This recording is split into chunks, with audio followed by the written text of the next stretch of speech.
Greetings everyone. So today we are going to present our project which is detecting of face masks using advanced machine learning algorithm. This project is done by me, Patel, and my friend Parth Patel under the guidance of Professor Ling.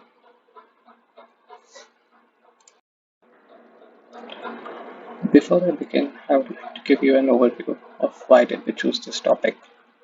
As you all know, it's been over an year now since we all are affected by the novel coronavirus, also called as COVID-19, which has affected, which has disrupted our normal lifestyle. Although people infected with COVID-19 will experience mild symptoms like respiratory illness and they recover without requiring special treatment, but older people who have underlying medical problems are seriously affected by this and it can also lead to death. Currently, over 66 million people have been infected by this disease, out of which 18 million are still active. Since the start of coronavirus in November 2019, this disease has spread to about 218 countries.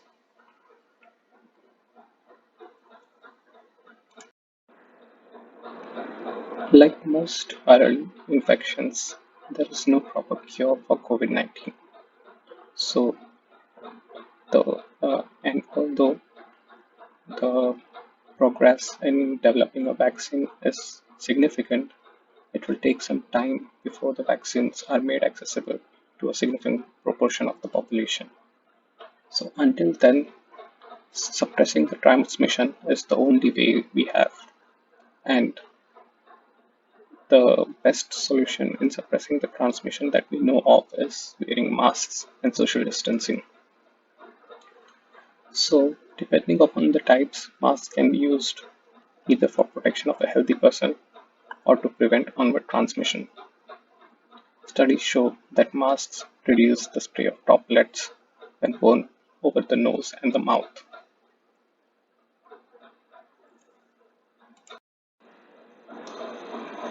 The focus of our project is a problem which often goes unnoticed. As we know, the effective way of spreading the virus is by wearing masks, but it is only effective if every one of us wears it, and that too correctly. The correct way of wearing a mask is that it should be covering your nose, your mouth, as well as your chin. And we see every day that most people don't follow these guidelines. Some some of them will have their cheek hanging out, some of them will have their nose uncovered, and so on. So it is very important, at least in crowded places, that we monitor if a person is not wearing the mask properly and take necessary actions. So our project is based on developing such a system. We have tried to train various machine learning models to train an algorithm to detect incorrectly worn facial masks.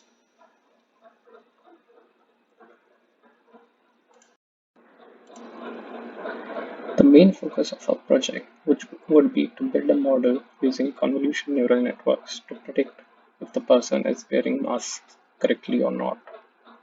The reason for selecting this is that CNNs have shown to be very successful in image recognition. The neural networks involved take care of all feature extraction and predicting on their own. For this project, the data preparation that we had to do was to extract different features. For this, we have used a very unique approach. We have used a pre-trained network which was trained on a large dataset.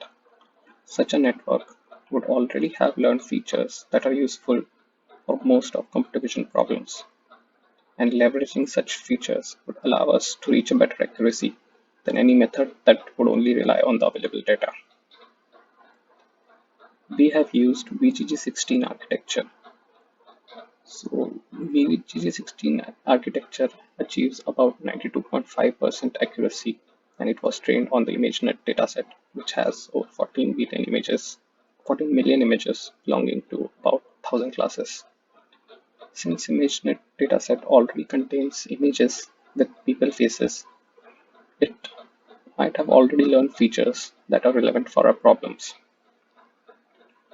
The architecture of VGG16 is shown on this figure.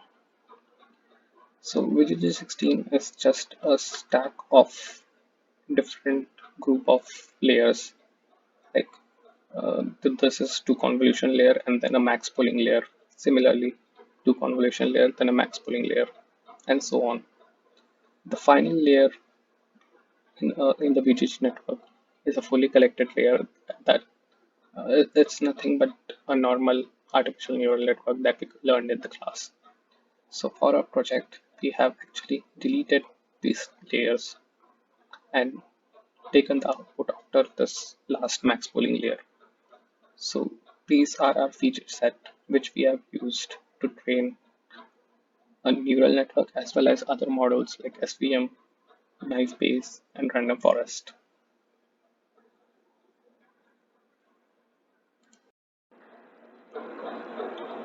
After the last max pooling layer, we of the VGC network, we were left with about 8,192 features. We extracted these features from about 10,000 images, which we split into training and validation set. The different algorithms that we applied support vector machine, random forest, naive Bayes, and artificial neural network.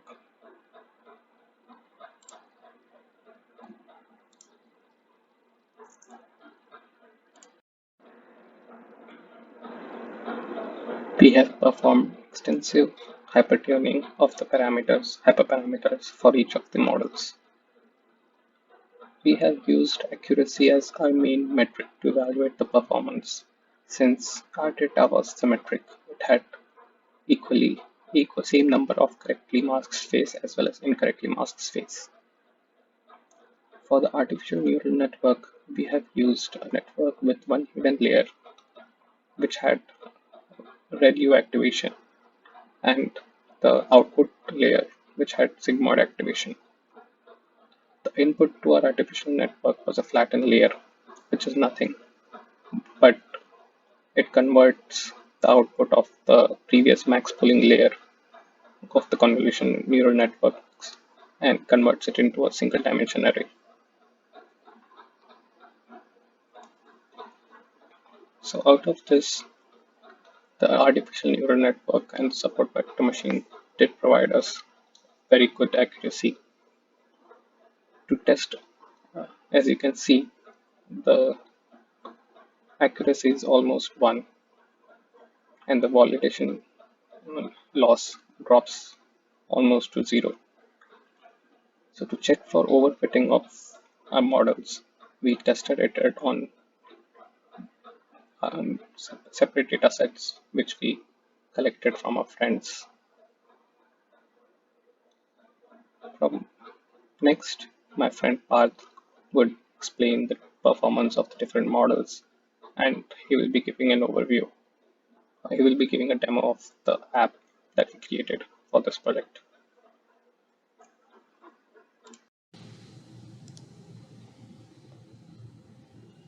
Hello everyone. Thank you Rohit for the riveting introduction to our project. Now I'm gonna talk to you about what different type of testing techniques we implemented in our model, and then I'm gonna take you through our demo app. So for testing model, we first took about I think 1,000 images which are from our training data. I mean, we did not use those images to train, we had kept them separately. Then we tried to predict all of those images with our models that we had created. Firstly, as you can see in this tab, it is shown that our master table shows the model type, the hyperparameters, the training accuracy, the validation accuracy, and the AUC. In this, we can see that naive Bayes classifier had a training accuracy of 99.3%, but it failed when we used our training data, where it showed only a validation accuracy of 86.88%. This is mostly because naive Bayes classifier is now a very old methodology and it does not work that well in classification problems anymore. I mean, it works really good, but we have better models out there, such as support vector machine or artificial neural network. Then the second model, we can see the support vector machine. We can see its hyperparameters. I can see C is equals to 0.25 was selected and penalty is equals to L2. This was done after excessive hyperparameter tuning. The training accuracy here shows 96.27%, which is not as high as, I mean, it's really high.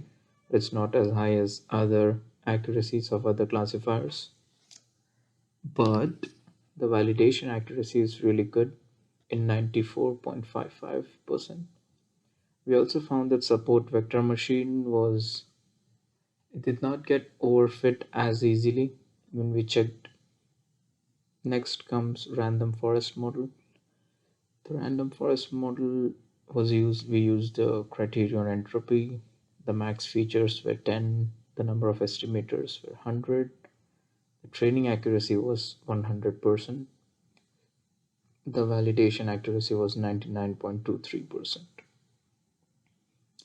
This is mainly due to the feature extraction, which I think worked really well, and we extracted really good features out of our data. Then there's the artificial neural network. It was a one hidden layer neural network, and in the hidden layer we had 256 nodes. It was a ReLU activation function. And then there was a dropout layer between the hidden layer and the output layer. The output layer was a sigmoid activation function. It also had a training accuracy of 100%. The validation accuracy was 98.6%. We found that the artificial neural network got overfit when we supplied a lot of data,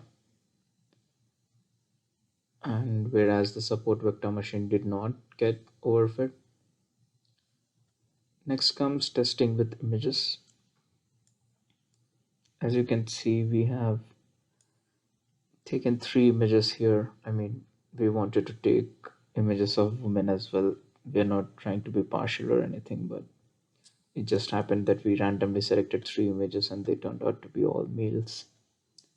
So we ran several images to test our models, and we almost always got the correct classification on our images.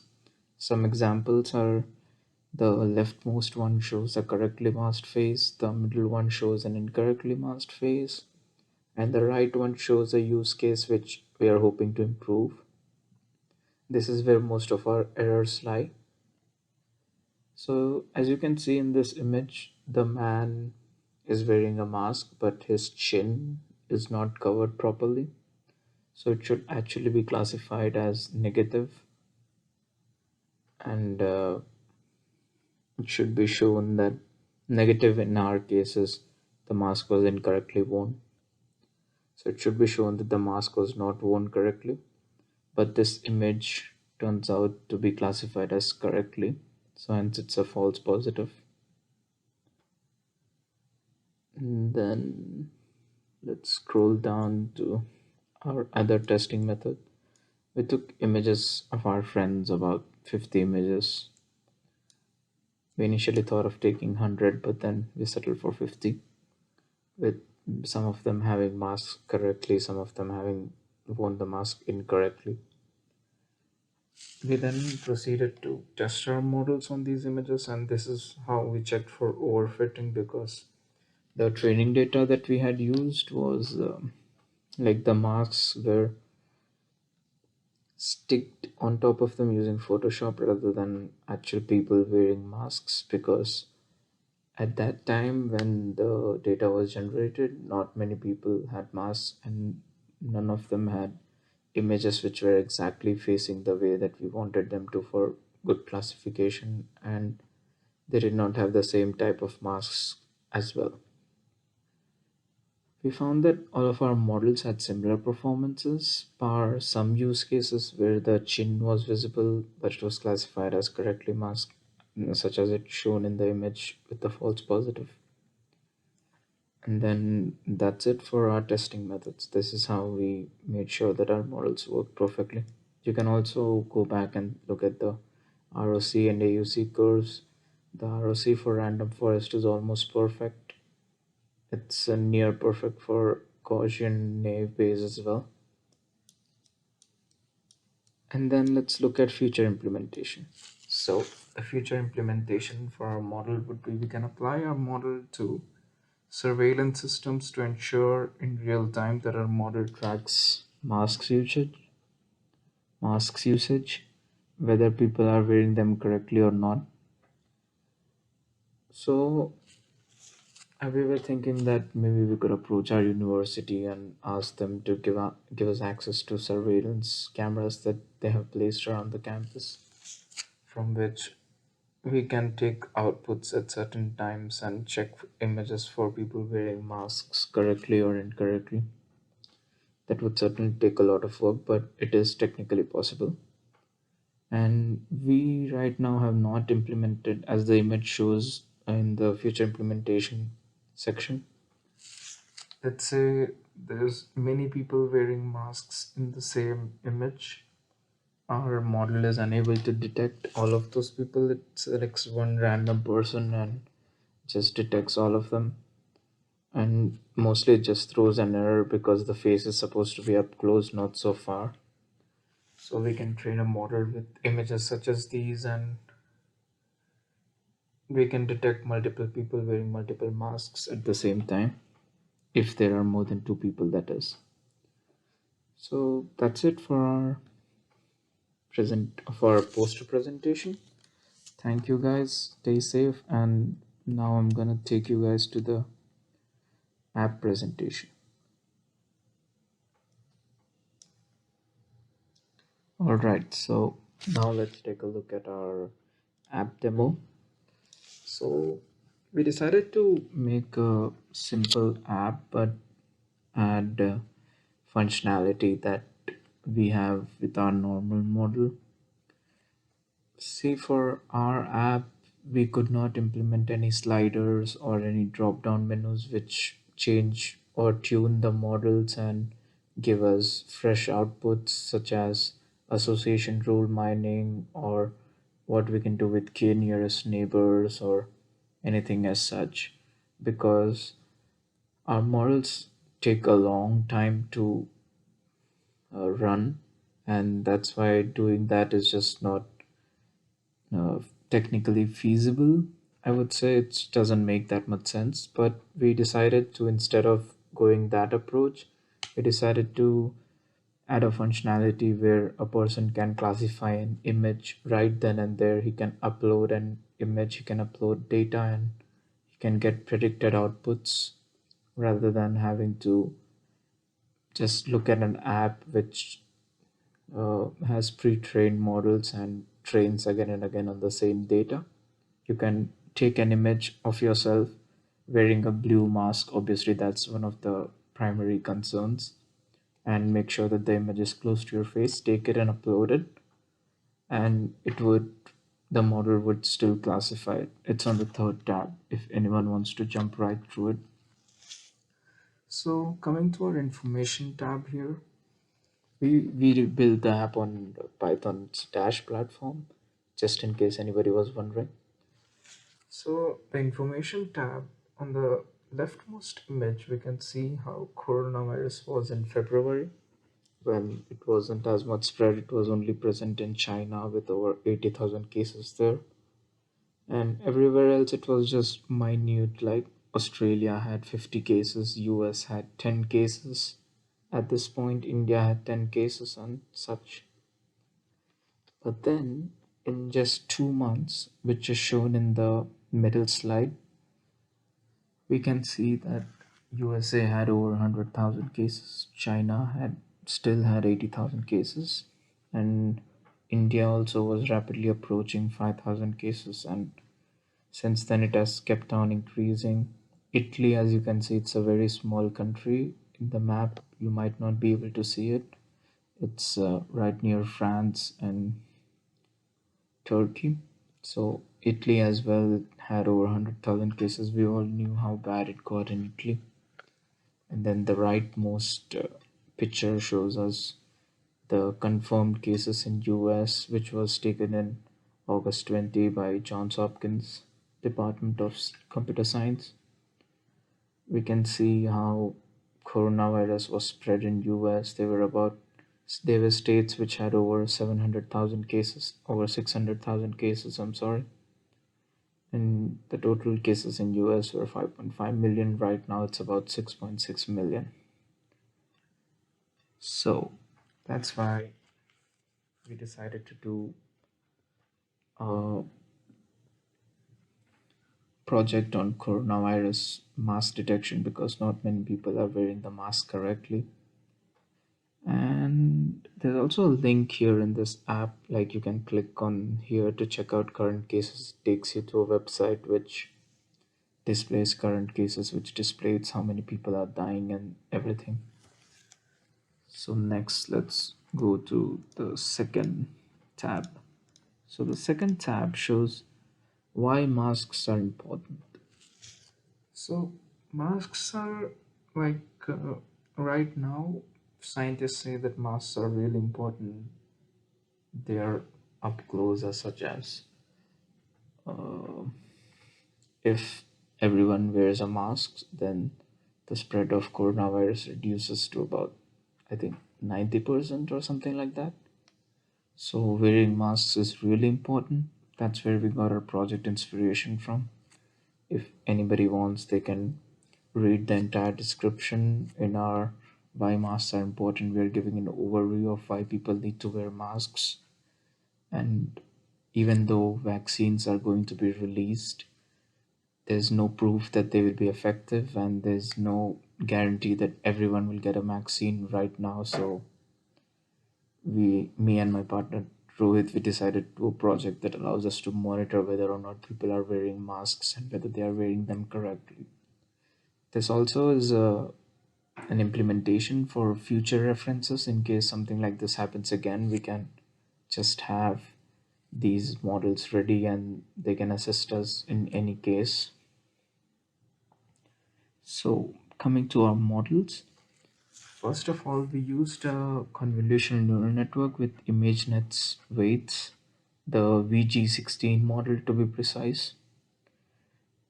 We took our updated features from 5 hidden layer CNN model into various other models with really good success. Like we had about 99.5% success in some cases. And we trained with about 10,000 images for the now. We had access to about 60,000 images, but when we trained with more than 10,000 images, the model seemed to overfit, and the features that were getting extracted, they seem to more closely represent our training data, which was created using Photoshop, rather than representing actual human faces which are wearing masks correctly and not correctly. Therefore, we decided to not do more than 10,000 images. And even 10,000 images, we had really great success. So, yeah. And then let's go to the main tab in our app, which took the most uh, time to complete and encode. That's the classifying an image tab. So in classification of images, we can see that there's I'll just walk through the tab. It says that upload only one image with normal blue colored surgical mask. You can drag and drop the files, or you can just select them. You can just click on that box and it'll it'll allow you to select files. When you do select files, as the demo will shortly do, just a second, yeah. So there I have selected a file, and as soon as you selected it, uploads it, displays the file to you and it classifies the file. As you can see, this image of this child was classified as correctly masked in with all of our models. That's where the 99.9% accuracy came in. And then let me just go ahead and select another image. As you can see, this person, he is not wearing the mask correctly. It's below the nose, and all of our models predict that it's incorrectly masked. So that's how the model works. And then let me go ahead and do one more to show you guys. Yeah, so as you can see, this guy is completely wearing his mask below the chin. He's exposing his mouth, his nose, and everything. A model predicted to be incorrectly masked. Let's do one more. And yeah, this is a baby. As we know, babies are not supposed to be wearing masks, but our data had access to babies, so we decided to show one as well. So the baby is masked correctly, since so this is actually here to show that it does not matter whether the space is small or big. Our model still works to classify it correctly. Then that's about it. Now let's look at some images of my partner. Let's look at some images of my partner now and see how classifying actual real images of a person works out. As you can see, the model where his face is completely not correctly worn and the mask is below. This is not Photoshop, by the way. He's actually wearing the mask. The mask is below his chin. All the models predict that he is incorrectly masked. And then he's gonna, let's do one more, and let me, just a second.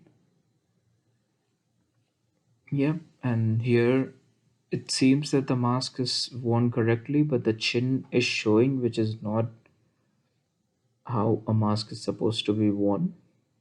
So all of our models classified as incorrectly masked. The artificial neural network classified it as a NA, but then that's just, I think the model was not able to, I think, predict correctly. I don't know. Maybe it's just a small error. We'll fix that. And then let's look at another image where it's correctly masked. As you can see here, this is where our model, I guess, has an error in naive Bayes and support vector machine, because as I said, when we tested them using actual real life images, these are the two models which did not have good accuracy, good validation accuracy, but the random forest and artificial neural networks still predict them perfectly that it is correctly masked. But the support vector machine and naive Bayes fails, which again goes to show that these newer models, random forest, which is an ensemble learning method, and artificial neural network, which it's at the pinnacle of classification, work really well. And the other two, the older models, actually fail. And that's about it. The final tab actually just shows again our different accuracies, our models, and model specifications. We just thought we had to show that as well. But then, yeah, that's the information tab. Thank you all for staying with us in this presentation. Stay safe from the coronavirus. Take care and please wear your masks properly. Thank you. Bye bye from me and Rohit. Take care.